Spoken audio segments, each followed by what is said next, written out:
আপনি যখন মুসলিম হতে পারবেন তখন আপনি বিপদকে এনজয় করবেন, আপনার কষ্টকে আপনি এনজয় করবেন।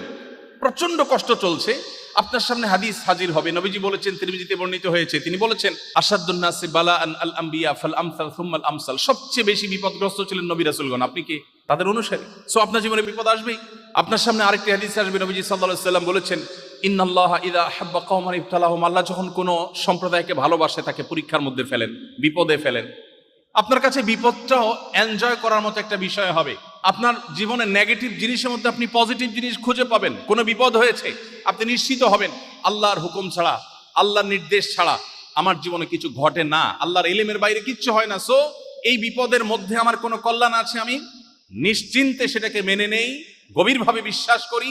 আপনি সেটাকে এনজয় করবেন, ভালো লাগবে। আর ঈমান যদি না থাকে, আপনি জাস্ট বলবেন ও স্যাড, ব্যাস।